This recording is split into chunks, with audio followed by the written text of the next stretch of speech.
Shrimad Bhagavatam class 154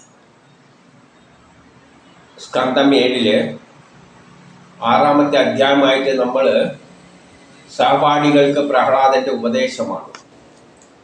യഥാർത്ഥത്തിൽ പ്രഹ്ലാദൻ കുട്ടികൾക്ക്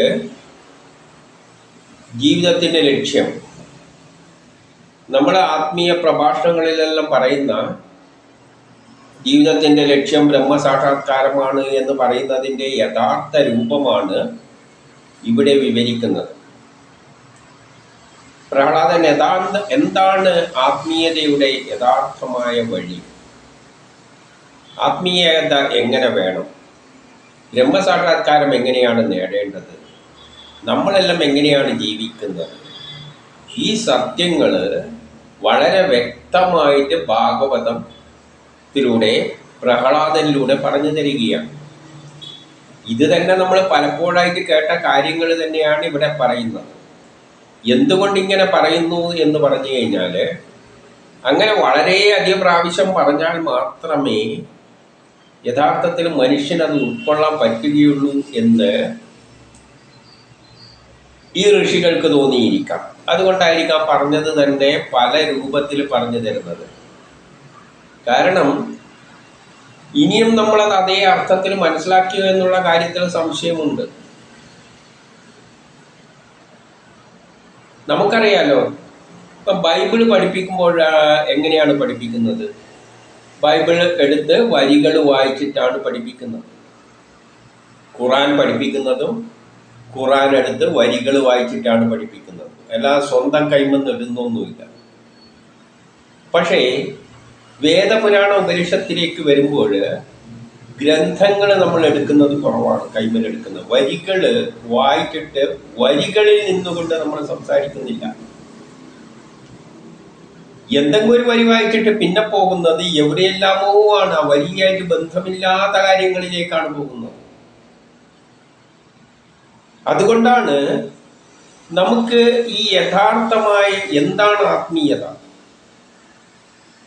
ആത്മീയതയുടെ ലക്ഷ്യം എന്താണ്, എങ്ങനെയാണ് അത് നേടേണ്ടത് എന്ന കാര്യത്തിൽ ഇപ്പോഴും ഒരു ശരിയായ ധാരണ ഉണ്ടായിട്ടില്ല. അതിന് വേണ്ടത് ആത്മീയ പ്രഭാഷകരെല്ലാം ശ്രദ്ധിക്കേണ്ടത് ഈ ഭാഗവതമെല്ലാം വ്യക്തമായിട്ട് വളരെ വിസ്തരിച്ച് തന്നെയാണ് പറഞ്ഞിരിക്കുന്നത്. ഋഗ്വേദം, യജുർവേദം, സാമവേദം, അഥർവവേദം അത് സയൻസാണ്. അത് സയൻസിലൂടെ കൈകാര്യം ചെയ്യേണ്ടതാണ്. അതിൽ കയറിയിട്ട് ഈ ആത്മീയതയൊന്നും അവിടെ കാണാൻ പോകുന്നില്ല. ആത്മീയതയായിട്ട് ബന്ധപ്പെട്ട കാര്യങ്ങൾ അവിടെ എവിടെയെങ്കിലും അപൂർവം കാണുന്നതിനെ ഉപനിഷത്ത് തന്നെ പറഞ്ഞിട്ടുള്ളൂ. അതുകൊണ്ട് അതൊന്നും കയറിയിട്ട് അങ്ങനെ പ്രയോഗിക്കാൻ പറ്റുന്നതല്ല. അത് കുറേ ജ്ഞാനമുള്ളവരെ ഇരുന്ന് ഡിസ്കസ് ചെയ്ത് പ്രപഞ്ച രഹസ്യം മനസ്സിലാക്കാൻ ശ്രമിക്കുകയാണ്. ശാസ്ത്രത്തിൻ്റെ അടിസ്ഥാനത്തിൽ അത് ശാസ്ത്ര വിഷയങ്ങളിൽ താല്പര്യമുള്ളവർ ഇറങ്ങിത്തിരിച്ച് അതിനകത്തു നിന്നുള്ള ശാസ്ത്ര രഹസ്യങ്ങൾ മനസ്സിലാക്കാൻ നോക്കണം. പ്രപഞ്ചം കണ്ടെത്താത്ത കാര്യങ്ങൾ പോലും, ആധുനിക ശാസ്ത്രം കണ്ടെത്താത്ത പ്രപഞ്ച രഹസ്യം പോലും അതിലുണ്ട്. എന്നാൽ ആത്മീയത എന്ന് പറയുന്ന വശം, ആത്മാവുമായിട്ട് ബന്ധപ്പെട്ട വശം, ആത്മീയത എന്നത് തന്നെ ശരിയായ നിലയിലല്ല നമ്മൾ മനസ്സിലാക്കിയിരിക്കുന്നത്. പക്ഷെ അതെല്ലാം ഈ ഒരൊറ്റ അധ്യായത്തിലൂടെ വളരെ വ്യക്തമായിട്ട് മനസ്സിലാക്കാൻ പറ്റും. നമ്മൾ ഈ വരികളിൽ പിടിച്ചുകൊണ്ട് പോയാൽ, ഇപ്പം ഭാഗവതം കൈകാര്യം ചെയ്യുന്നവര് അവിടെ ഇവിടെയുള്ള വരികൾ എടുത്ത് പോകാതെ വരികളെ വഴിക്ക് വായിച്ചിട്ട് പോയി കഴിഞ്ഞു കഴിഞ്ഞാൽ ഒറ്റയൊരു പ്രാവശ്യം പറഞ്ഞാൽ തന്നെ ആൾക്കാർക്ക് ആത്മീയത എന്താണെന്നെല്ലാം വ്യക്തമായിട്ട് മനസ്സിലാവും. അത്ര വ്യക്തമായിട്ടാണ് പറഞ്ഞിരിക്കുന്നത്. അപ്പം നമുക്കതിലേക്ക് വരാം. ഒന്നാമത്തേൽ ശ്രീ പ്രഹ്ലാദൻ പറയുകയാണ്, ബുദ്ധിയുള്ളവർ ഈ ലോകത്തിൽ, ബുദ്ധിയുള്ളവർ എല്ലാവർക്കൊന്നും പറ്റില്ല, ബുദ്ധിയുള്ളവർ ഈ ലോകത്തിൽ ചെറുപ്രായത്തിൽ തന്നെ ഭഗവത് ഭക്തിപരമായ നിഷ്കാമ കർമ്മങ്ങളിൽ ഏർപ്പെടണം. ഭഗവത് ഭക്തിപരമായ നിഷ്കാമ കർമ്മങ്ങളിൽ ഏർപ്പെടണം. എന്താണ് ഭഗവത് ഭക്തി? നമ്മൾ ധരിക്കുക ഭഗവത് ഭക്തി എന്ന് പറയുമ്പോൾ ഭഗവാന്റെ പടവും വെച്ച് എന്തെങ്കിലും വിളക്കും കത്തിച്ച് വെച്ചിട്ട് ജപിക്കുകയാണ് ഭഗവത് ഭക്തി എന്നാണ് ധരിച്ചു വെച്ചിരിക്കുന്നത്. ഭഗവാന്റെ ഭക്തി എന്ന് പറയുമ്പോൾ പടം എങ്ങനെയാണ് വെക്കുന്നത്? ഭഗവാന് രൂപവും ഭാവവും ഇല്ലാന്ന് എത്രയോ എടുത്ത് പറഞ്ഞിട്ടുണ്ട്. പിന്നെ അതിനെങ്ങനെ ഒരു രൂപം വെച്ചിട്ട് പറയുക? ഭഗവാൻ എന്ന് പറയുന്നത് നിർഗുണമായ ബ്രഹ്മമാണ്. ശ്രീഹരി എന്ന് പറയുന്നത് നിർഗുണമായ ബ്രഹ്മമാണ്. രൂപവും ഭാവവും ഒന്നുമില്ല. നമ്മൾ വെക്കുന്നതെല്ലാം ദേവതകളാണ്. ആ വ്യത്യാസം തന്നെ ആദ്യം മനസ്സിലാക്കണം. അപ്പൊ അതിലേക്ക് പണ്ട് പറഞ്ഞതാണ്ട് അതിലേക്ക് കടക്കുന്നില്ല അധികം. അപ്പോൾ ഭഗവത് ഭക്തിപരമായ നിഷ്കാമ കർമ്മങ്ങൾ. അപ്പം ഭഗവത് ഭക്തി എന്ന് പറയുന്നത് നിഷ്കാമ കർമ്മമാണ്. അത് പണ്ട് അർജുനനോടും കൃഷ്ണൻ ഗീതയിലൂടെ പറഞ്ഞ വാക്കാണ്. നിഷ്കാമ, നീ നിന്റെ കർമ്മം ചെയ്യുക. നീ കർമ്മം ചെയ്യാനാണ് വിധിച്ചിരിക്കുന്നത്, അല്ലാതെ നീയല്ല അത് ചെയ്യുന്നത്. ഓൾറെഡി തീരുമാനിച്ചാണ്. പക്ഷേ നീ ഒരു നിമിത്തമായിട്ട് ചെയ്യുക. അതിൻ്റെ ഫലത്തെപ്പറ്റി ആലോചിക്കരുത്, ബന്ധത്തെപ്പറ്റി ചിന്തിക്കരുത്. ഇപ്പം നിഷ്കാമ കർമ്മം എന്ന് പറഞ്ഞാൽ മനുഷ്യനെ സൃഷ്ടിച്ചത് എന്തിനാണെന്ന് നോക്കണം. നമ്മൾ 10 അവതാരങ്ങളിലൂടെയാണ് പ്രപഞ്ചം ബ്രഹ്മം തൊട്ട് പ്രളയം വരെയുള്ള കാര്യങ്ങൾ വിവരിച്ചിരിക്കുന്നത്. അതിൽ മത്സ്യം, കൂർമ്മം, വരാഹം, നരസിംഹം, വാമനൻ, ഈ 5 അവതാരങ്ങളിലൂടെയാണ് ഈ പ്രപഞ്ചം ഉണ്ടായിരിക്കുന്നത്. 7 14 ലോകങ്ങൾ. അതിൻ്റെ ശേഷം ജീവജാലങ്ങളെയെല്ലാം സൃഷ്ടിച്ചിട്ട് നരസിംഹം വാമനൻ കഴിഞ്ഞിട്ട് പരശുരാമൻ, ശ്രീരാമൻ, ബലരാമൻ, ശ്രീകൃഷ്ണൻ, കൽക്കി, ഇത്ര എടുത്താൽ മതി. പരശുരാമൻ, ശ്രീരാമൻ, കൃഷ്ണൻ, കൽക്കി എന്നെടുത്താലും മതി. ഇപ്പം 4 യുഗങ്ങൾ: കൃതയുഗം, ത്രേതായുഗം, ദ്വാപരയുഗം, കലിയുഗം. അല്ലെങ്കിൽ ഗോത്ര കാലഘട്ടം, കൊളോണിയലിസം, ഇന്നത്തെ കമ്മ്യൂണിസം, മുതലാളിത്തം, ജനാധിപത്യം എന്നെല്ലാം പറയുന്നത്. പിന്നെ 4ാമത് എത്തിച്ചേരേണ്ടത് വസുദേവ കുടുംബം. വസുദേവ കുടുംബം എന്ന് പറഞ്ഞാൽ ലോകം ഒരൊറ്റ കുടുംബമായിട്ട് മാറും. അവിടെ എല്ലാവരും ആ കുടുംബത്തിലെ അംഗത്തെ പോലെയാണ്. ഉച്ചനീചത്വങ്ങളൊന്നും ഉണ്ടാവില്ല. കാരണം അവിടെ പറയുന്നത് ബ്രഹ്മം നിർഗുണമാണ്. ആ നിർഗുണമായ ബ്രഹ്മമാണ് ഈ പ്രപഞ്ചത്തിലുള്ള എല്ലാമായിട്ട് മാറിയിരിക്കുന്നത്. അപ്പോൾ ഭേദം ചിന്തിക്കരുത് എന്ന് വേദം പ്രത്യേകം പറയുന്നുണ്ട്. അതുകൊണ്ട് ആളുകൾ തമ്മിൽ ഭേദം പാടില്ല.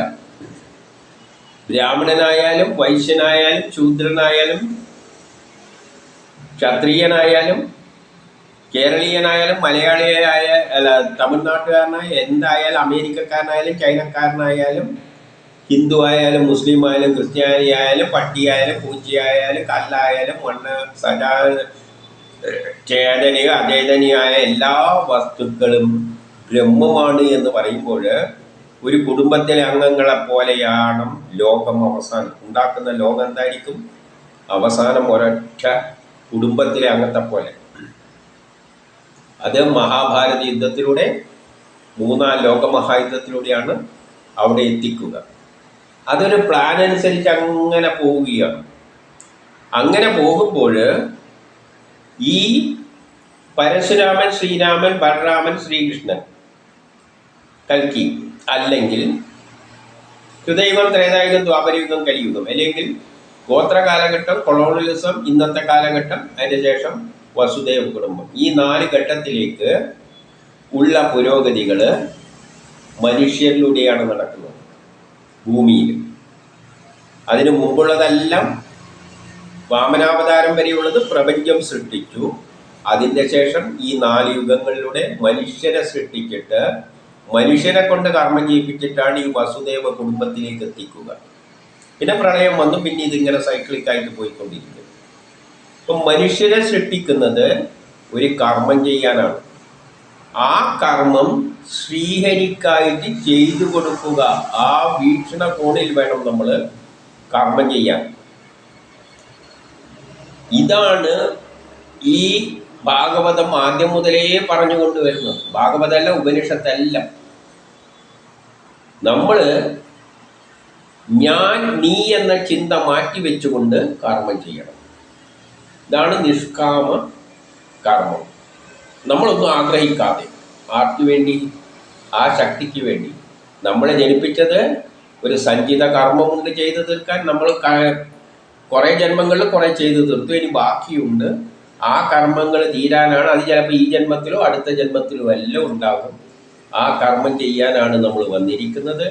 ആ ചിന്താഗതിയോടുകൂടി ചെയ്യുന്ന കർമ്മത്തിനെയാണ് നിഷ്കാമ കർമ്മം, ഭഗവത്പരമായ നിഷ്കാമ കർമ്മം. അല്ലാതെ എന്തെങ്കിലും പൂജാ വഴിപാട് നടത്തലൊന്നുമല്ല, വിളക്ക് കത്തിച്ച് ആരാധിക്കലൊന്നുമല്ല. അതിനെപ്പറ്റിയല്ല ഇവിടെ പടന്ന് മുന്നോട്ടേക്ക് പോകുമ്പോൾ നമുക്ക് കാണാം.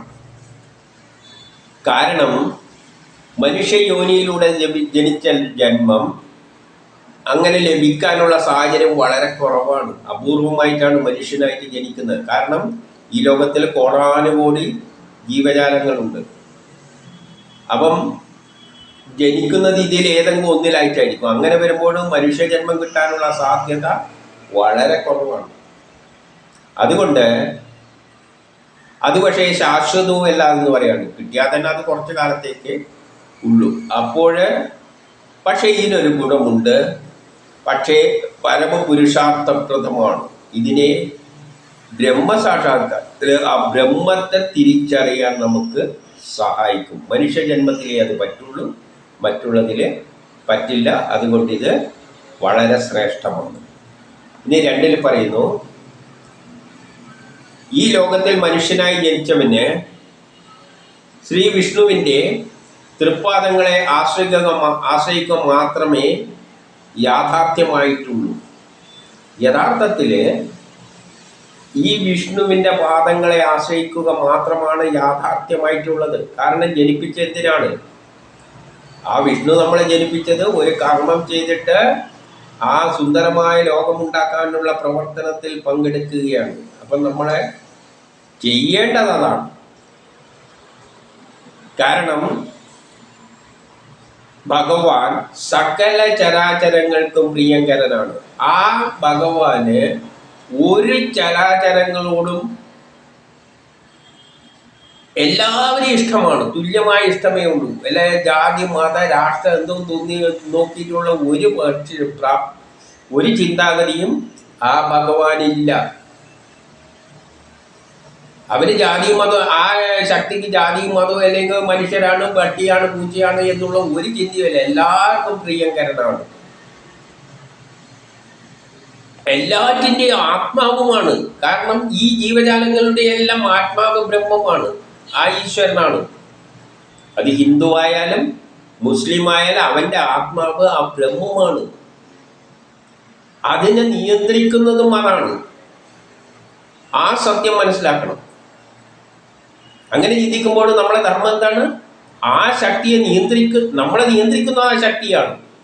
അപ്പം നമ്മളെ കൊണ്ട് കർമ്മം ചെയ്യിപ്പിക്കുന്ന ആ ശക്തിയാണ്. ഇതിനു വേണ്ടിയിട്ട് അതിനൊരു സുന്ദരമായ ലോകം ഉണ്ടാക്കണം. അപ്പം നമ്മളെ ജോലി എന്താണ്? ആകെ അതങ്ങ് ചെയ്തു കൊടുത്തേക്കോ. അതിൽ കൂടുതൽ നമുക്ക് ഒരു റോളും ഇവിടെ ഇല്ല. അതാണ് അർജുനനോട് പറഞ്ഞത്,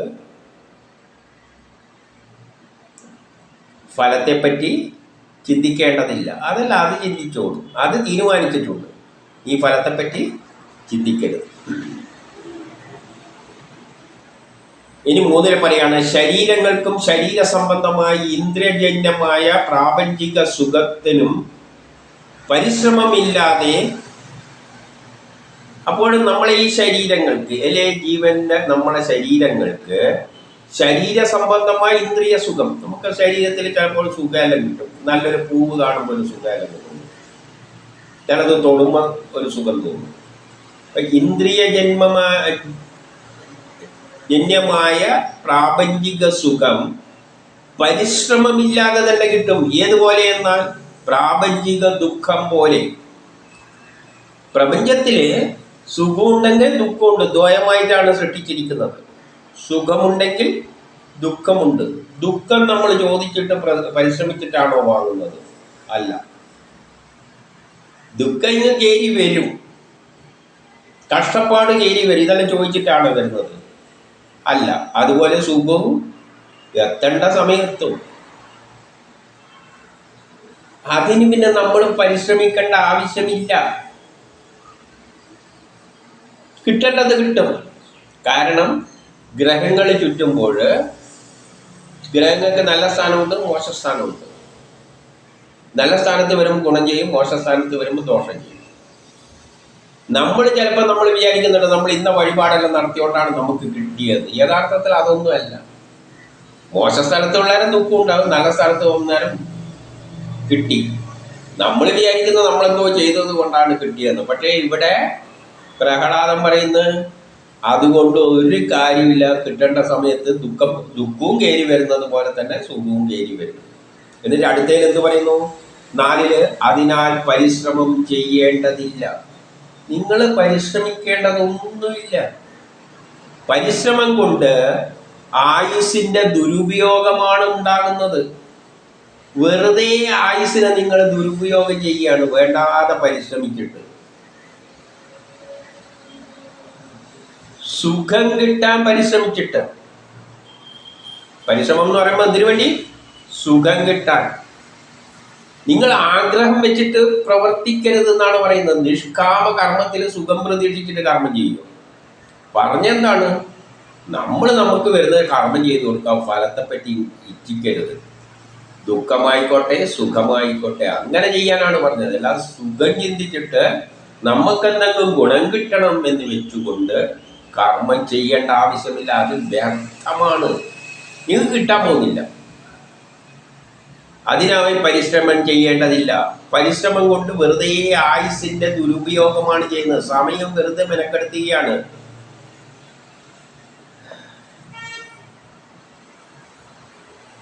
എന്നിട്ടോ പരമാത്മാവിനെ ആശ്രയിച്ച് ഏത് പ്രകാരം ഭാവുകം നേടുന്നുവോ അത് വേറെ തരത്തിൽ ലഭിക്കില്ല. നമ്മൾ പരമാത്മാവിനെ ആശ്രയിച്ചിട്ട് ഭാവുകം നേടാനാണ് ശ്രമിക്കേണ്ടത്. ആ പരമാത്മാവായിട്ട് താതാത്മ്യം പ്രാപിക്കാനാണ് ശ്രമിക്കേണ്ടത്. പരമാത്മാവാണ് നാം. നമ്മളെ കൊണ്ട് കർമ്മം ചെയ്യിപ്പിക്കുന്നത് പരമാത്മാവാണെങ്കിൽ നാമും പരമാത്മാവാണ് എന്ന സത്യം തിരിച്ചറിഞ്ഞുകൊണ്ട് കർമ്മം ചെയ്യുക. ആ പരമാത്മാവിന് വേണ്ടി കർമ്മം ചെയ്തു കൊടുക്കുക. ഇതിനാണ് ശ്രമിക്കേണ്ടത്. നാം തന്നെയാണ് പരമാത്മാവ്. നമ്മളെ ഉള്ളിൽ കൊണ്ട് ഇരുന്ന് ചെയ്യിക്കുന്നതും അതാണ്. ആ സത്യം മനസ്സിലാക്കി കഴിഞ്ഞാൽ നമ്മൾ ആരായിട്ട് മാറും? പരമാത്മാവിന് സമാനമായിട്ട് മാനസികമായി ഉയരും. അപ്പോൾ നമ്മൾ എന്ത് ചെയ്യും? നമ്മളെ ജനിപ്പിച്ചതിൻ്റെ ഉദ്ദേശം ഇതാണെന്ന് മനസ്സിലാക്കിയിട്ട് നമ്മൾ കർമ്മം ചെയ്തു. ആ നിലയിലേക്ക് നമ്മൾ ഉയരണം.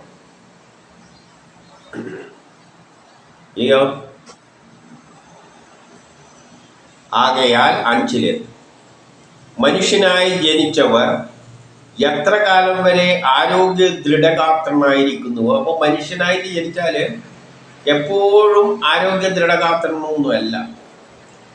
എത്ര കാലം ആരോഗ്യ ദൃഢഗാത്രനായിരിക്കുന്നുവോ അത്ര ആ സമയത്ത് ആത്മീയ ഭാവുകത്തിന് വേണ്ടി പരിശ്രമിക്കണം. ഈ ആത്മീയ നിലയിലേക്ക് ഉയരാൻ നമ്മൾ ശ്രമിക്കണം. ഇത് ഈശ്വരന് വേണ്ടിയിട്ടൊന്നുമല്ല. നമ്മൾ ഈശ്വര സമാനമായ മനസ്സുണ്ടാക്കിയെടുക്കണം. നമ്മൾ ഈശ്വരനാണ് എന്ന നിലയിലേക്ക്. നമ്മിലുള്ളത് ഈശ്വരനാണ്, നാം ഈശ്വരനാണ്, കാണുന്നതെല്ലാം ഈശ്വരനാണ്, കാണുന്നതെല്ലാം ആ ബ്രഹ്മമാണ്. ആ ലെവലിലേക്ക് ഉയരാൻ വേണ്ടി നമ്മൾ ശ്രമിക്കണം. എന്നിട്ട് 6 മനുഷ്യന്റെ പരമമായ ആയുസ് 100 വർഷമാണ്. ഒരാൾക്ക് ഏകദേശം ആണല്ലോ എന്ന് ചോദിക്കുകയാണ്. മേടിക്ക് 120 എത്രയോ എടുക്കാം. പക്ഷേ ഏകദേശം 100 കൂട്ടിയാൽ മതി, ആവറേജ്. അതിൻ്റെ നേർപകുതി നിയന്ത്രണമില്ലാത്തതായിട്ട് വെറുതെ വിഫലമാവുകയാണ്. എന്തുകൊണ്ടെന്ന് വെച്ചാൽ കാരണം രാത്രിയിൽ നാം ഉറക്കത്തിലാണല്ലോ. രാത്രി ഉറങ്ങുമ്പോൾ പകലും രാത്രിയാണല്ലോ. അപ്പോൾ പകുതി സമയം രാത്രിയാണ്, കിടന്നുറങ്ങിയിട്ട് അങ്ങ് പോവുകയാണ്, ഒരു കാര്യം ചെയ്യാതെ. അപ്പം 100 വർഷം ഉണ്ടെങ്കിൽ 50 വർഷവും ഉറങ്ങി തീർക്കുകയാണ്, ചില ഉറക്കവുമായിട്ട് ബന്ധപ്പെട്ടതിന് ചിലവാക്കിയാണ്. അപ്പം ഏകദേശം പകുതി പോയി. കിട്ടുന്ന സമയമാണ് പറയുന്നത്. 100 ആയുസ്സുണ്ടെങ്കിലും 50 വർഷത്തിൻ്റെ സമയമേ നമുക്ക് ഉള്ളൂ. ഇനി 7 പറയാണ്, ശൈശവത്തിൽ ബുദ്ധി ഉറക്കാത്ത അവസ്ഥയാണ്.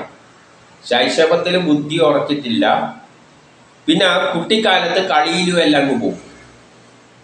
ഇപ്പം കുട്ടികളെ പിടിച്ചിട്ട് നമുക്ക് ഇതൊന്നും ഈ ആത്മീയ കാര്യങ്ങളൊന്നും മനസ്സിലാക്കാനൊന്നും പറ്റുന്ന കാര്യമല്ലല്ലോ. കുട്ടിക്കാലത്തിലും അങ്ങനെ അങ്ങ് പോകും. ശൈശവത്തിൽ ബുദ്ധി ഉറച്ചിട്ടില്ല, പിന്നെ കുട്ടിയാകുമ്പോൾ കുറേയെല്ലാം ബുദ്ധി വരുന്നുണ്ടെങ്കിൽ അന്നേരം കളിയിലെല്ലാം ആയിട്ട് പോകുകയാണ്. അങ്ങനെ വരുമ്പോൾ 20 വർഷവും അങ്ങനെ പോയി. അപ്പോൾ 50, 20, 70 പോയി, പിന്നെ 30 ഉള്ളൂ. അതിൽ വാർദ്ധക്യത്തിലെ ശരീരം ക്ഷയിക്കുകയാൽ ഒന്നിനും ആവാത്ത അവസ്ഥയാണ്. വാർദ്ധക്യമാകുമ്പോൾ പിന്നെ വയസ്സ് ശരി ഒരു 80 കഴിയുമ്പോൾ തന്നെ പിന്നെ ഈ മനസ്സിനെ ഒന്നും നിയന്ത്രിച്ചിട്ട് ഇതൊന്നും ചെയ്യാൻ പറ്റുന്ന കാര്യമൊന്നുമില്ല. അപ്പം അതും പോയി. പിന്നെ ഏത് പ്രായമാണുള്ളത്? ഈ ഗൃഹസ്ഥാശ്രമം എന്ന് കുടുംബം നോക്കുന്ന സമയം. അപ്പം അതിനെപ്പറ്റി പറയുകയാണ് 8. ദുഃഖങ്ങൾ ഏറിനിൽക്കുന്ന കാമത്താലും മോഹത്താലും തന്നെത്താൻ മറന്ന് ഗൃഹവൃത്തിയിൽ ആസക്തനായി ഇരിക്കുന്ന അവസ്ഥ. അപ്പം പിന്നെയുള്ള ആക്റ്റീവായിട്ടുള്ള സമയമാണ് പറയുന്നത്. ദുഃഖം, ആ സമയത്ത് ദുഃഖങ്ങൾ കൂടുതലാണ്. എന്തുകൊണ്ട്? കാമത്താലും മോഹത്താലും ബന്ധിതരായിരിക്കുകയാണ്. നമ്മൾ കാമം പിടിച്ച് മോഹം പിടിച്ചെല്ലാം നടക്കുന്ന സമയമാണത്. തന്നെത്താൻ മറന്ന്, കാമവും മോഹവും എല്ലാം പെട്ടിട്ട് തന്നെത്താൻ മറന്ന് ഗൃഹവൃത്തിയിൽ കുടുംബകാര്യത്തിൽ ആസക്തനായിട്ട് അവശിഷ്ടകാലം കളയുകയാണ് ചെയ്യുന്നത്. ഈ ബാക്കി വരുന്ന പ്രവർത്തിക്കാൻ പറ്റുന്ന കാലം നമ്മൾ വെറുതെ ദുരുപയോഗം ചെയ്യുകയാണ്, കുടുംബകാര്യങ്ങളെല്ലാം ചിന്തിച്ചുകൊണ്ട്. ഇവിടെ ഭാഗവതം ശരിക്ക് ഇപ്പം പ്രഭാഷണം നടത്തുന്നവരെല്ലാം ഇത് നേരത്തെ ഞാൻ പറഞ്ഞു വരി വെച്ച് വ്യാഖ്യാനിക്കുമ്പോൾ ഈ ഭാഗമെല്ലാം പറയുമ്പോൾ, കുടുംബകാര്യത്തെ പറ്റിയെല്ലാം പറയുമ്പോൾ ആൾക്കാർക്ക് ഇഷ്ടപ്പെടുന്ന കാര്യമൊന്നുമല്ല, അതൊരു സത്യം തന്നെയാണ്. ഇതെല്ലാം കേട്ട് കഴിഞ്ഞാൽ സാധാരണ എണീച്ചു പോവുകയും ചെയ്യും, അതിലൊന്നും സംശയമൊന്നുമില്ല. പക്ഷെ ഇതെന്തിനു വേണ്ടിയിട്ടാണ്? ഇതാണ് ജീവിതത്തിൻ്റെ അടിസ്ഥാന തത്വങ്ങൾ എന്ന് മനസ്സിലാക്കാൻ വേണ്ടിയിട്ടാണ്. അല്ലാതെ ഇത് ആത്മീയത്തിലേക്ക് തിരിക്കാൻ വേണ്ടിയിട്ടൊന്നുമല്ല. ആത്മീയത്തിലേക്ക് തിരിയുന്നവരെ എത്രയുണ്ടാകും? വളരെ കുറച്ചേ ഉണ്ടാവുകയുള്ളൂ. കാരണം ഈ പ്രായത്തിൽ എന്താ ചെയ്യേണ്ടതെന്നാണ് ഇനി പറയാൻ പോകുന്നത്. എന്താണത്? 9 ഇന്ദ്രിയങ്ങളെ കീഴ്പ്പെടുത്താതെ ഏതൊരാൾ കുടുംബകാര്യങ്ങളിൽ ആസക്തനായി ഉറപ്പുള്ള സ്നേഹപാശത്തിൽ ബന്ധിക്കപ്പെട്ട ആത്മാവിനെ മോചിപ്പിക്കാൻ ശ്രമിക്കുകയില്ല. അപ്പൊ ഇന്ദ്രിയങ്ങളെ കീഴ്പ്പെടുത്താത്തവന്, നമ്മുടെ ഇന്ദ്രിയങ്ങളെ, ആഗ്രഹങ്ങളെ, കണ്ണ് മൂക്കിനെ ഒന്നും നിയന്ത്രിക്കാൻ പറ്റാത്തവന്, ആഗ്രഹങ്ങളെ നിയന്ത്രിക്കാൻ പറ്റാത്തവന്, കുടുംബകാര്യങ്ങളിൽ ആസക്തരായിരിക്കുന്നവന് ഉറപ്പുള്ള സ്നേഹബന്ധങ്ങൾ അവിടെ കയറി വരികയാണ്. ഭാര്യ, മക്കള്, അച്ഛ, അമ്മ എന്നിങ്ങനെ ബന്ധങ്ങളെല്ലാം കയറി വരുമ്പോൾ അങ്ങനെയുള്ള ജീവാത്മാവിനെ മോചിപ്പിക്കുവാൻ ഉദ്യമിക്കില്ല. അപ്പം പിന്നെ ഈ ആത്മാവിനെ അവിടെ നിന്ന് വേർപെടുത്തിയിട്ട് ഇതിൽ നിന്നെല്ലാം മോചിപ്പിച്ചാൽ ഈശ്വരന് ഭക്തി അർപ്പിക്കുകയുള്ളൂ. ഈ ബന്ധങ്ങൾ മുറിച്ചിട്ട് വേണം ഈശ്വരനിൽ മനസ്സുറപ്പിക്കാൻ. അത് അത്ര നടക്കുന്ന കാര്യമല്ല എന്നാണ് ഇവിടെ പറയുന്നത്. നമ്മൾ ഈ ചെയ്യുന്നത് എന്താണെന്ന് ഒന്ന് ചിന്തിച്ചു നോക്കൂ. കുടുംബ ബന്ധത്തിലെല്ലാം വെച്ചുകൊണ്ട് ഇടക്ക് കയറിയിട്ട് എന്തെങ്കിലും വിളക്ക്, ആ ബന്ധമൊന്നും നടക്കുന്ന കാര്യമല്ല എന്ന് തന്നെയാണ് ഇവിടെ പറയുന്നത്. നമ്മൾ കുടുംബ ബന്ധത്തിൽ കുടുംബങ്ങളായിട്ട് ബന്ധപ്പെട്ട് കിടക്കുകയാണ് നമ്മൾ. അതിൽ നിന്നും ആത്മാവിനെ മോചിപ്പിച്ചിട്ട് ഈശ്വരിൽ എത്തിക്കുവാൻ ഉദ്യമിക്കുന്നില്ല. അത് നടക്കുന്ന കാര്യമല്ല എന്ന് ഇവിടെ പറയുകയാണ്. എന്നിട്ടോ ഭൂരിപക്ഷം പേർക്കും. എന്നിട്ട് 10 പറയുകയാണ്, യാതൊന്നിനെ കവർച്ചക്കാരനും പട്ടാളക്കാരനും കച്ചവടക്കാരനും ഏറ്റവും പ്രിയപ്പെട്ട ജീവനെ കൊണ്ട് നേടിയെടുക്കാൻ ശ്രമിക്കുന്നുവോ, അതായത് പല തൊഴിലിരുന്നു കൊണ്ട് ഈ പ്രായത്തിൽ കുടുംബജീവിതം നോക്കുന്ന സമയത്ത് പല തൊഴിലുകളിൽ ഇരുന്നു കൊണ്ട്, പട്ടാളക്കാരനായിട്ടോ കവർച്ചക്കാരനായിട്ടോ കച്ചവടക്കാരനായിട്ടോ അങ്ങനെ എന്തോ ആയിക്കോട്ടെ, ഇരുന്നു കൊണ്ട് പ്രിയപ്പെട്ട ജീവനെ കൊണ്ട്, നമ്മുടെ ജീവിതം കൊണ്ട് എന്ത് നേടിയെടുക്കാൻ ശ്രമിക്കുന്നു? എന്താണ് നേടിയെടുക്കാൻ ശ്രമിക്കുക? അടുത്തതിൽ പറയും, യാതൊന്നിനെ ജീവനേക്കാളും അഭിലഷണീയമായി കരുതുന്നു. ഏതൊന്നിനെയാണ് ജീവനെക്കാട്ടിയും പ്രാധാന്യമായി കരുതുന്നത്? എന്തിനെയാണ്? ധനത്തെ. ആ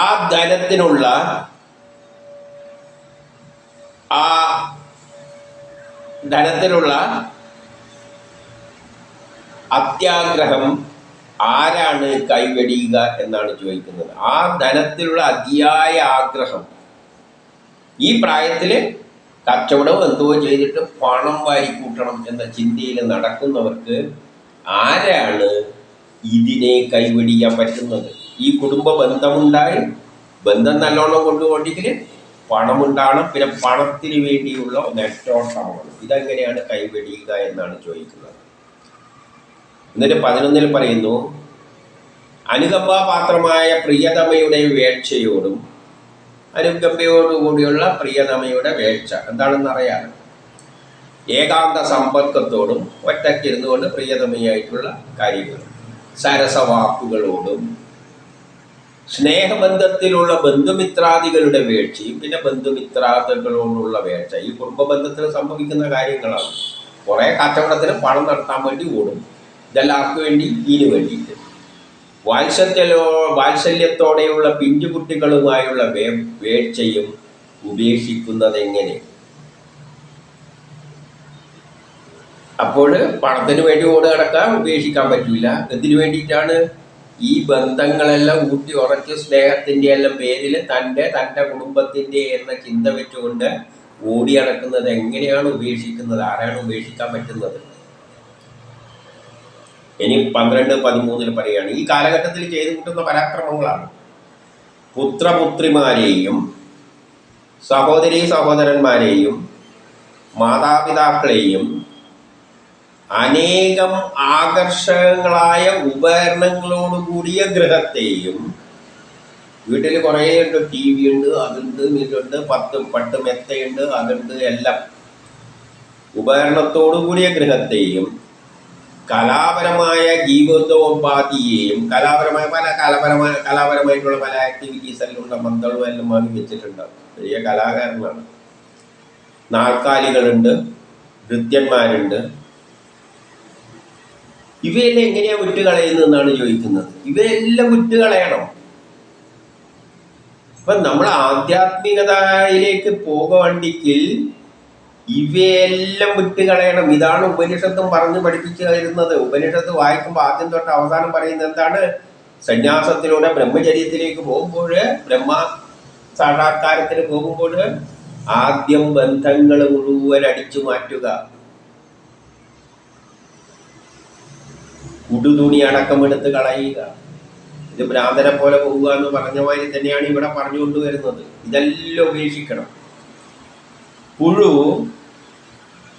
സ്വന്തം കൂട്ടിൽ കിടന്ന പുഴുവിനെ സ്വയം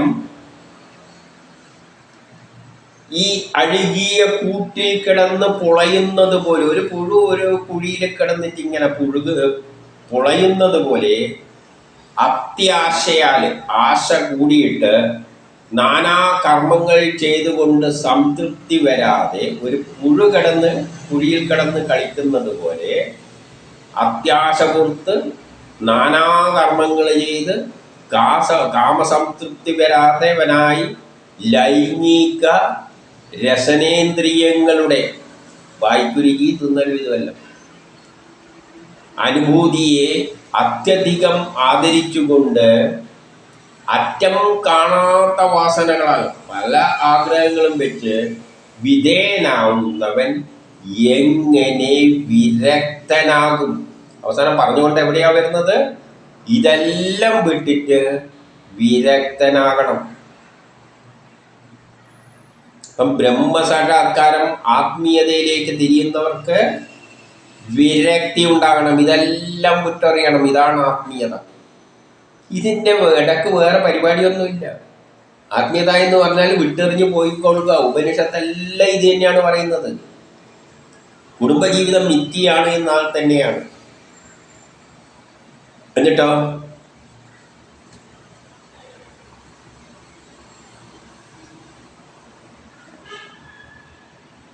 14 കുടുംബത്തെ തീറ്റിപ്പൊറ്റുന്നതിന് വേണ്ടി ചിലവഴിക്കുന്ന ആയുസ്സിനെയോ, കുടുംബത്തെ തീറ്റിപ്പോറ്റാൻ വേണ്ടി ചെലവിടുന്ന ഈ ആയുസ് ആകെ കുറച്ച് വർഷമേ ഉള്ളൂ. അതിലിടക്ക് കുടുംബത്തെ തീറ്റിപ്പോറ്റാൻ ഈ സമയത്ത് എന്ത് ചെയ്യാൻ പറ്റുള്ളൂ? ബ്രഹ്മസാക്ഷാത്കാരത്തിന് പോകാൻ പറ്റുള്ളൂ. അപ്പോൾ കുടുംബത്തെ തീറ്റിപ്പോറ്റാൻ വേണ്ടി ചെലവിടുന്ന ആയുസ്സിനെയോ, തടസ്സപ്പെട്ട പുരുഷാർത്ഥത്തെയോ, തടസ്സപ്പെട്ട പുരുഷാർത്ഥം എന്താണ്? പുരുഷാർത്ഥം ധർമ്മം, അർത്ഥം, കാമം. ധർമ്മം, അർത്ഥം, കാമം. ധർമ്മത്തിനനുസരിച്ച അർത്ഥവും കാമവുമാണ്. അതായത് ധർമ്മം എന്താണ്? നമ്മളെ സൃഷ്ടിച്ചത് ആ ഒരു ലോക പുരോഗതിക്കായിട്ട് കർമ്മത്തിൽ നിസ്വാർത്ഥ കർമ്മം ചെയ്യുക. കാമം എന്ന് പറയുമ്പോൾ കാമവും വേണ്ടേന്ന് ചോദിച്ചാൽ വേണം. നമ്മളെ സംബന്ധിച്ചിടത്തോളം നമുക്ക് ബ്രഹ്മസാക്ഷാത്കാരം പറഞ്ഞിട്ടില്ല, നടക്കുന്ന കാര്യമല്ല. ഇതെല്ലാം വിട്ടെറിഞ്ഞു പോകുന്ന കാര്യമൊന്നുമില്ല. നമ്മളെ സൃഷ്ടിച്ചിരിക്കുന്ന ലോക പുരോഗതിക്കാണ്. അപ്പം ലോക പുരോഗതിക്കാകുമ്പം ലോകത്തിന് വേണ്ടി കർമ്മം ചെയ്യുക. കർമ്മം ചെയ്താൽ മാത്രം മതിയോ? കുട്ടികൾ വേണ്ടേ? നാളത്തേക്കാ ഈശ്വരന് എന്ത് വേണം? നാളത്തെ കർമ്മം ചെയ്യാൻ ഒരു കുട്ടീനെ വേണം. അപ്പം കുട്ടീനെ വേണം. എന്നിലുള്ള ജനിതക ഘടനയെ വേറൊരു സ്ത്രീയിലുള്ള ജനിതക ഘടനയെ യോജിപ്പിച്ചിട്ടാണ് അതിന് യോജിച്ച ഒരു കുട്ടിയെ ഉണ്ടാക്കുന്നത്. അതും ആ ശക്തി തന്നെയാണ് തീരുമാനിക്കുന്നത്. അപ്പം എൻ്റെ ജോലി എന്ന് പറഞ്ഞാൽ ആ സ്ത്രീയിൽ ഒരു കുട്ടിയെ ഉണ്ടാക്കുക. അതെൻ്റെ ധർമ്മമാണ്. ആർക്ക് വേണ്ടിയാണ് ഞാൻ കുട്ടി ഉണ്ടാക്കുന്നത്? ആ സ്ത്രീനെ കെട്ടുന്നത് എന്തിനു വേണ്ടിയാണ്? ആ ബ്രഹ്മത്തിന് വേണ്ടി.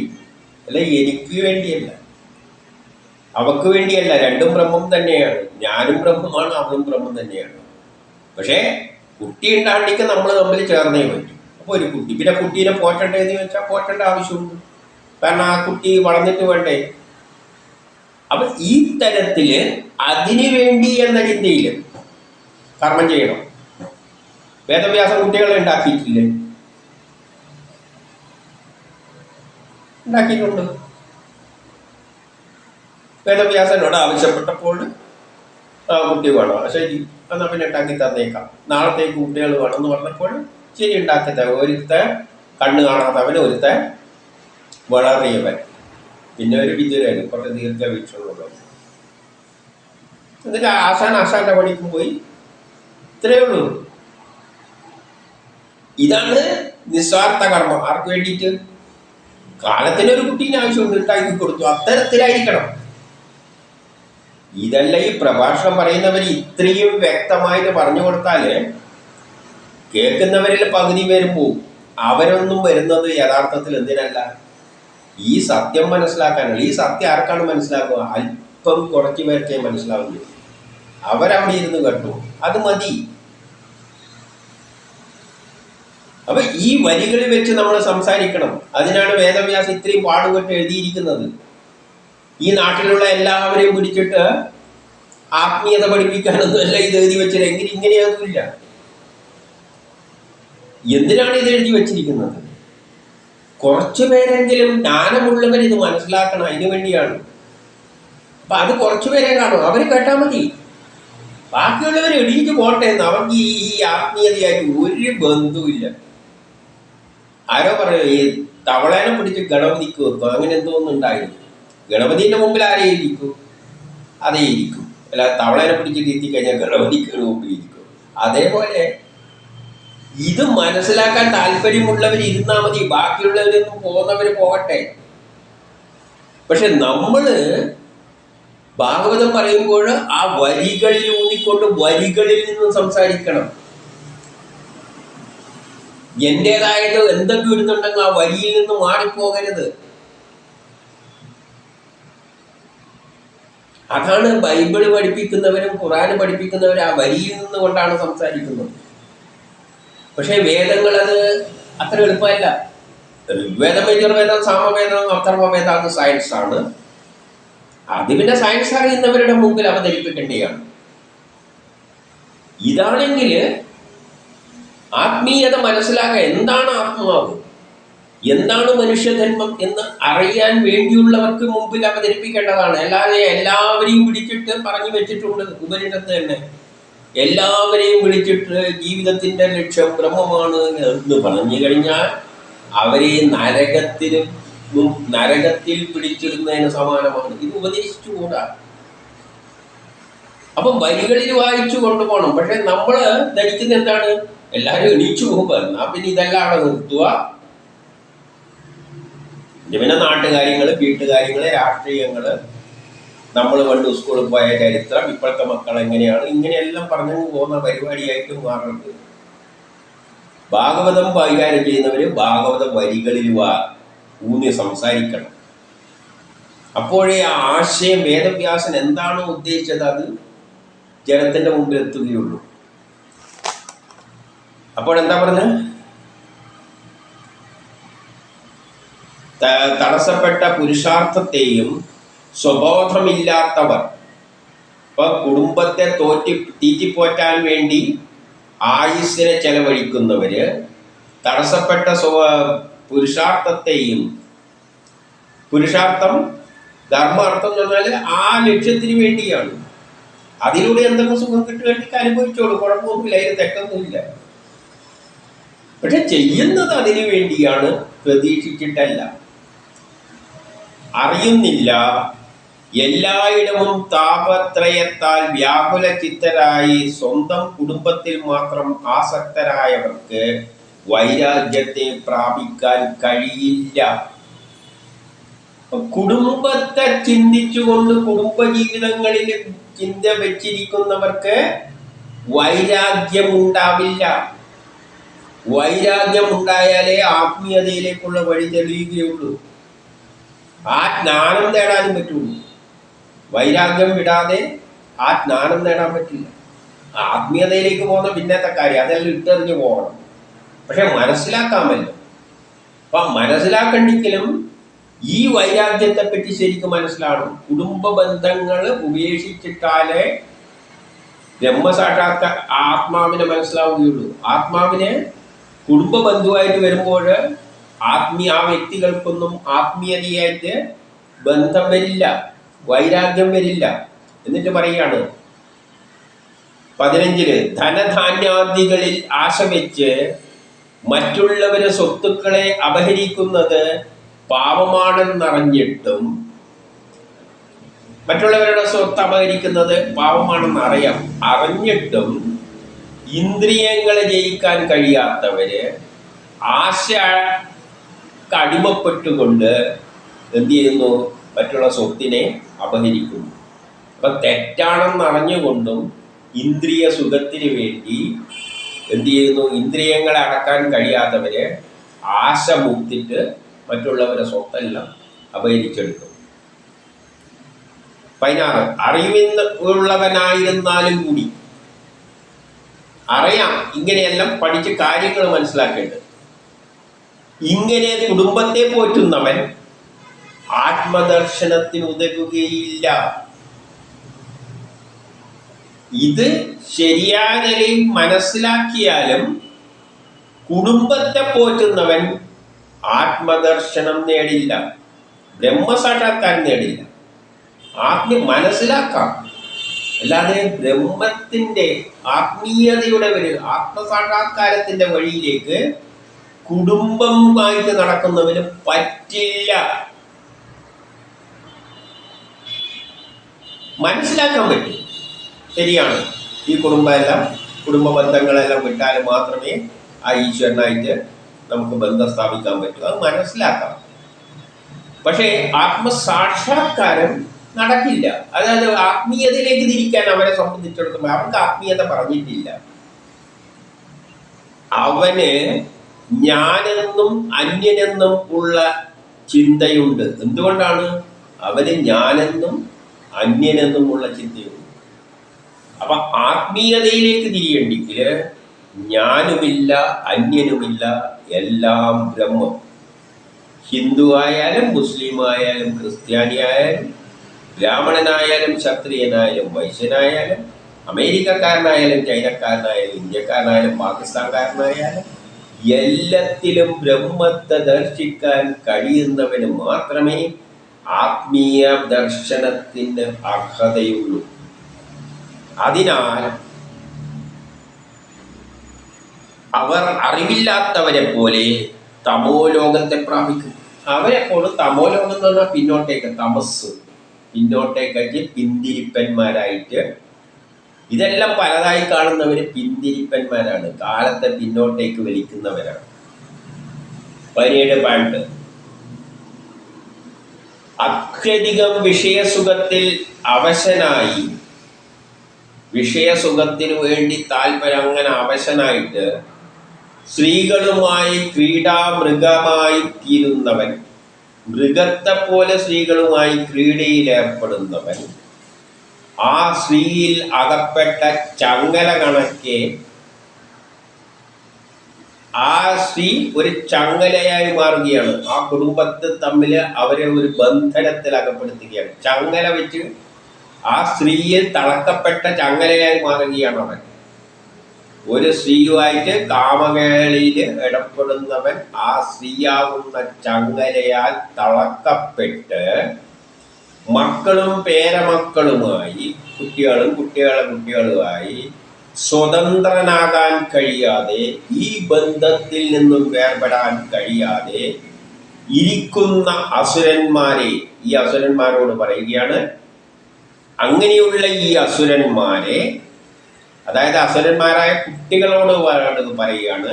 കുട്ടികൾ ഈ ബന്ധത്തിലല്ലാതെ മറ്റുള്ള അസുരന്മാരെല്ലാം ഭാര്യമാർക്കും അതുമല്ലായിട്ട് ഇങ്ങനെ നടക്കുന്നവരാണ്. ആ അസുരന്മാരെ നിങ്ങൾ അത്തരം വിഷയാസക്തന്മാരായ അസുരന്മാരുടെ വേഴ്ചയെ തള്ളിക്കളഞ്ഞ് അവരുമായിട്ട് നിങ്ങൾ കൂട്ടുകൂടരുത്. ഈ പിള്ളേരോട് പറയാണ്, ഇങ്ങനെയുള്ള അസുരന്മാരുമായിട്ട്, കുടുംബ ബന്ധുവായിട്ട്, ഭാര്യയായിട്ട് ഇങ്ങനെ ചങ്ങലയിൽ കിടന്ന് മക്കളുമായിട്ട് ബന്ധം സ്ഥാപിച്ചു കിടക്കുന്ന അവരുമായിട്ടുള്ള ബന്ധം ഉപേക്ഷിക്കുക. അപ്പം ഞാൻ സന്യാസത്തിന് പോകുന്നുണ്ടെങ്കിൽ ഇവരുമായിട്ടുള്ള ബന്ധം ഉപേക്ഷിക്കണം. ഇതാണ് സത്യം. ഭാഗവതം ഉപദേശിക്കുന്ന സത്യമാണിത്. ഈ സത്യം നമുക്ക് പറയുന്നതിന് എന്താ? അതുകൊണ്ട് ഞാനിതാണെന്ന് അർത്ഥമുണ്ടോ? ഞാനിത് പറയുന്നതുകൊണ്ട് ഞാൻ ഇതേമാതിരി ഇതാണ് പോകുന്നതെന്നാണോ അർത്ഥം? ഇവിടെ ഭാഗവതം പറയുന്നതിന്റെ അർത്ഥം മനസ്സിലാക്കുന്ന ആർക്കും ചെയ്യാം. പക്ഷേ ആത്മീയതയിലേക്ക് തിരിയുന്നതിനുള്ള മാർഗം ബന്ധം ഉപേക്ഷിക്കുക. എന്നിട്ട് എന്ത് വേണം? ശ്രീനാരായണനിൽ ഉപാസിക്കുക. അപ്പൊ ഈ കുട്ടികളോട് പറയാണ്, നിങ്ങൾ ഈ ബന്ധങ്ങളെല്ലാം ഉപേക്ഷിച്ചിട്ട് ശ്രീ നാരായണനെ ഉപാസിക്കുക. അതിലൂടെ സംസാര നിവൃത്തി വരുത്തുവിൻ. ഈ സംസാര ദുഃഖങ്ങളിൽ, അല്ലെങ്കിൽ ഇതേമാതിരി ദുഃഖത്തില് അവിടെ കിടന്ന് ആ ചങ്ങലയിൽ കിടന്നിട്ട് ദുഃഖത്തില് നരകിക്കും. 19 പ്രാണികളുടെ എല്ലാം ആത്മാവായ ലോകം മുഴുവൻ വ്യാപിച്ചു കിടക്കുന്ന ശ്രീനാരായണനെ. അപ്പം എല്ലാ പ്രാണികളുടെയും ആത്മാവാണ്. അത് ഹിന്ദു ആയാലും മുസ്ലിം ആയാലും ക്രിസ്ത്യാനി ആയാലും ബ്രാഹ്മണനായാലും ക്ഷത്രിയനായാലും വൈശ്യനായാലും ശൂദ്രനായാലും ആണായാലും പെണ്ണായാലും കല്ലായാലും മരമായാലും എല്ലാത്തിലുടെയും ആത്മാവും ലോകം മുഴുവൻ വ്യാപിച്ചു കിടക്കുന്ന നാരായണനെ ഉപാസിക്കുന്നവന് പ്രയാസങ്ങൾ ഉണ്ടാവില്ല. അങ്ങനെയുള്ള നാരായണനെ ഉപാസിക്കണം. എല്ലാറ്റിലും ഉള്ള ഞാനും അതും എല്ലാം ബ്രഹ്മമാണ് എന്ന നിലയിൽ നാരായണനെ ഉപാസിക്കണം. അവർക്ക് പ്രയാസം ഒഴിവാവുകയുള്ളൂ. ഇനി 20-21 ബ്രഹ്മാവ് അന്തമായും സ്ഥാവരങ്ങൾ ആദിയായും ഇരിക്കുന്ന ഉച്ചനീചങ്ങളായ എല്ലാ രാശികളിലും, ബ്രഹ്മാവ് തൊട്ട് അവസാനം വരെ ഉള്ളതിൻ്റെ ഇടക്കുള്ള എല്ലാ ജീവരാശികളും, പട്ടിയായാലും പൂച്ചയായാലും എല്ലാ ഭൗതിക രൂപങ്ങളും, ഇവിടെ കാണുന്ന എല്ലാ രൂപങ്ങളും, കാറായാലും പെട്ടിയായാലും എന്തായാലും, ചളിയായാലും അഴുക്കായാലും, പഞ്ചഭൂതങ്ങൾ എല്ലാം, പഞ്ചഭൂതങ്ങളൊക്കെ ഈ എല്ലാ പഞ്ചഭൂതങ്ങളും, എല്ലാ ഗുണങ്ങളും, സത്വാദി ഗുണങ്ങളും, ഈ മൂലപ്രകൃതി തന്നെയും ഇതിലെല്ലാം അടങ്ങിയിരിക്കുന്നത് ഏകനായ പരമാത്മാവാണ്. ആ ഏകനായ പരമാത്മാവ്, ഇതാണ് ഉപനിഷത്തിന്റെ തത്വം. ഇത് തന്നെയാണ് അതും പറയുന്നത്. എല്ലാം ബ്രഹ്മമായിട്ട് കാണാൻ പറ്റണം. അതാണ് ആത്മീയതക്ക് വേണ്ട അടിസ്ഥാന യോഗ്യത. എല്ലാറ്റിലും ബ്രഹ്മത്തെ ദർശിക്കാൻ പറ്റണം. പലതായിട്ട് കാണാൻ ശ്രമിക്കരുത്. അവനാണ് സകല നിയന്താവും. ആ ഒരൊറ്റ ശക്തിയാണ് ഈ ലോകത്തെ മുഴുവൻ നിയന്ത്രിക്കുന്നത്. അവൻ ജനനമരണമില്ലാത്തവനാണ്. അവന് ജനനവുമില്ല മരണവുമില്ല. അങ്ങനെയുള്ളൊരു കക്ഷിയാണ് ആ ഈശ്വരൻ. അത് ഏകനാണ്. അല്ലാതെ ദേവതകളെല്ലാം അതിൽ നിന്നും ഉണ്ടായതാണ്. ഈശ്വരൻ ഏകനാണ്. 30 കോടി എന്നെല്ലാം പറഞ്ഞ് മനസ്സിൽ ഇതെല്ലാം ധരിച്ചു വെച്ച് നടക്കുകയാണ്. ഉപനിഷത്ത് പറയുന്ന എന്ത്, വേദങ്ങൾ ഭാഗവതം പറയുന്ന എന്ത്, അതൊന്നും ഉൾക്കൊള്ളാതെ 38 ഈശ്വരന്മാരെന്നും പറഞ്ഞാണ് നമ്മളെ ചിന്താഗതി. ഇനി 22, 23 അത് അനിർവചനീയമാണ്. അതിനെ വാക്കുകളെ കൊണ്ടൊന്നും വിവരിക്കാൻ പറ്റില്ല. കാരണം അതിന് രൂപവും ഭാവമൊന്നുമില്ല. അതുകൊണ്ടാണ് ആ ബ്രഹ്മത്തിന് എന്തില്ല, ഒരു അമ്പലവും പണി തെറ്റില്ല. ദേവതകൾക്കാണ് അപ്പുറം. ദേവതകൾ എന്ന് പറയുന്നത് ഇവിടെയുള്ള കല്ലും മണ്ണും എല്ലാം ദേവതകൾ തന്നെയാണ്.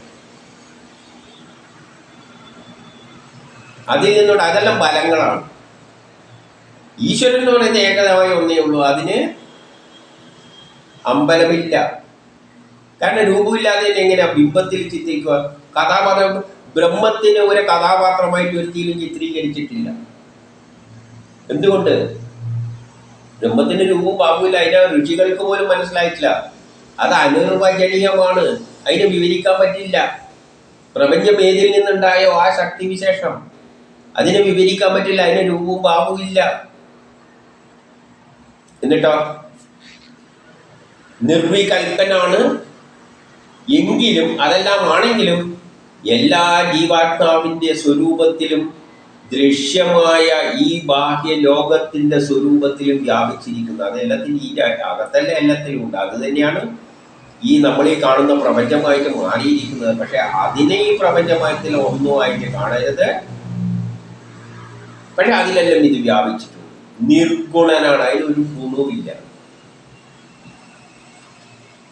അഖണ്ഡാനന്ദ സ്വരൂപമാണ്. അതിൻ്റെ അത്രയും ആനന്ദമായ ഒരു സ്വരൂപമാണത്. പക്ഷേ അതിന് ത്രിഗുണാത്മമായ സൃഷ്ടിയെ കൈയാളുന്നു. ഗുണങ്ങളുള്ള ഈ സൃഷ്ടിയെ അത് കൈകാണുന്നുണ്ട്. പക്ഷേ അതിന് രൂപവും ഭാവമൊന്നുമില്ല. മറക്കപ്പെട്ടവനായ അതിനെ നാനാത്വത്തോടും കാണപ്പെടുന്നു. അതിന് ഏകനാണ്. പക്ഷേ അത് പല രൂപത്തിലായിട്ട് നമ്മളെ മുമ്പിൽ കാണപ്പെടുന്നുമുണ്ട്. പക്ഷേ ഇതുമായിട്ട് അതിനൊരു ബന്ധവും ഇല്ല. അതിനെ വ്യാഖ്യാനിക്കാൻ കഴിയില്ല. ഇനി 24 അതിനാൽ എല്ലാ ജീവജാലങ്ങളും അസുര സ്വഭാവം കൈവിട്ട്, അസുരന്മാരോട് പറയുകയാണ്, കുട്ടികളോട് അസുര സ്വഭാവം കൈവിട്ട് അനുകമ്പയും സന്മനോഭാവവും കൈകൊള്ളുവിൻ. അതിലൂടെ നാരായണൻ പ്രസാദിക്കും. ഇനി 25 ആദ്യമുള്ളത് പ്രപഞ്ചം ഏതിൽ നിന്നുണ്ടായോ അതാണ് ബ്രഹ്മം. അതാണ് ആ ഈശ്വരൻ. അനന്തനുമായ, അതിന് അറ്റമില്ല. അതിൻ്റെ അറ്റം നിശ്ചയിക്കാൻ പറ്റില്ല. പക്ഷേ പ്രപഞ്ചത്തിന് അറ്റമെല്ലാമുണ്ട്. 7 ലോകത്തിന് അറ്റമുണ്ട്. നിന്തിരുവടി പ്രസന്നനായാൽ സാധിക്കാത്ത എന്താണുള്ളത്? അത് പ്രസന്നനായി കഴിഞ്ഞാൽ എന്തും സാധിക്കും. ഗുണങ്ങളുടെ പരിണാമം മൂലം ലോകത്തിലുണ്ടായ ധർമാദികളിൽ എന്തിരിക്കുന്നു? ഈ ഗുണത്തിന്റെ അടിസ്ഥാനത്തിൽ ഉണ്ടായ ഈ സംഗതികൾ, കുറച്ചുണ്ടായ ഈ പ്രപഞ്ചത്തിൽ ഒന്നുമില്ല.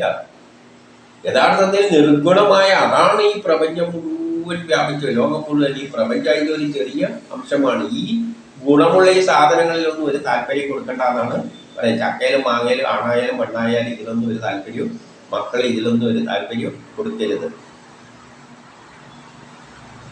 ഭഗവാന്റെ തൃച്ചേവടിയിലെ അമൃതരസം നുകരുന്നവരും ഗുണനാമ കീർത്തനം ചൊല്ലുന്നവരുമായ നമുക്ക് ഗുണസംബന്ധിയില്ലാത്ത സംസാര നിർമുക്തി ലഭിച്ചിട്ടെന്ത് കാര്യം?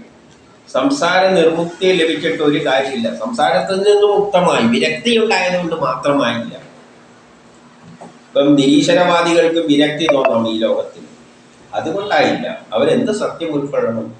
ഒരു ശക്തിയുണ്ട്, ആ ശക്തിയായിട്ട് ബന്ധം വേണം. ഇനി 26 ധർമ്മം അർത്ഥം കാമം എന്നീ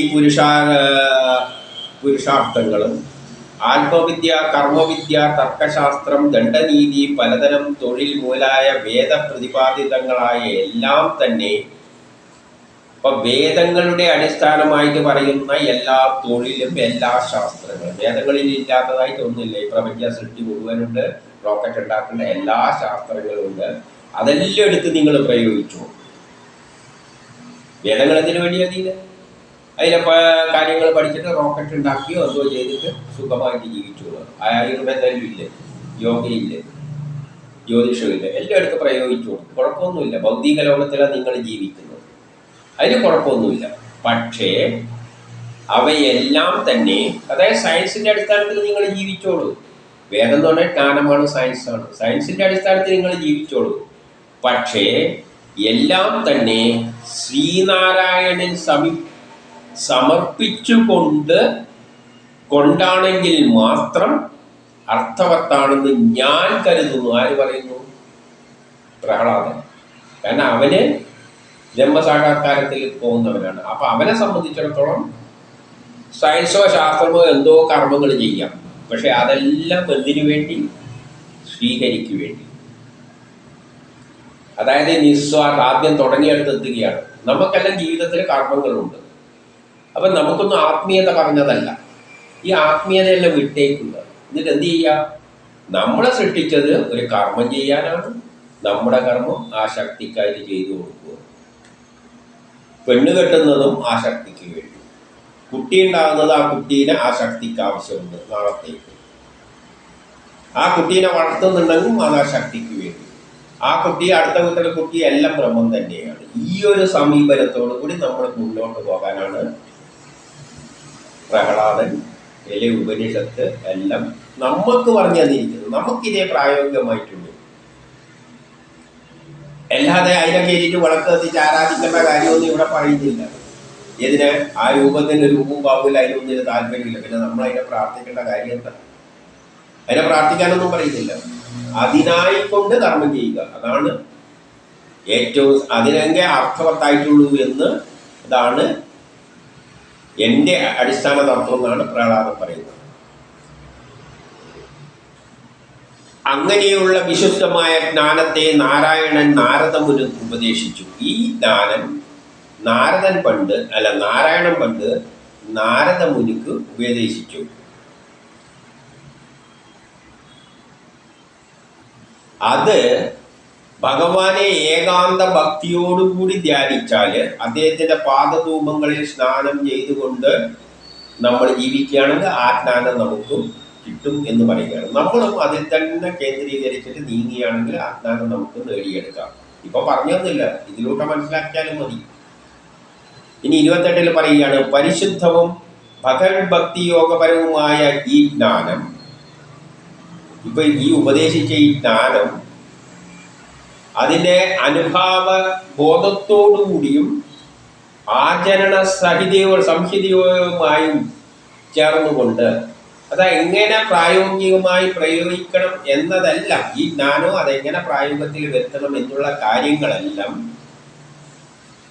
നാരദൻ പണ്ട് നാരദനെ ദർശിച്ചപ്പോൾ നാരദനിൽ നിന്ന് ഞാനിത് കേട്ടു എന്നാണ് പറയുന്നത്. ഇവനീ കേട്ടത് നാരദനിൽ നിന്നാണെന്ന്, മുമ്പ് ഞാൻ നാരദനിൽ നിന്ന് കേട്ടതാണ് ഇത്, അത് നിങ്ങളോട് പറയാണ് എന്ന നിലയിലാണ് ഇതിവിടെ പറഞ്ഞു വെച്ചിരിക്കുന്നത്.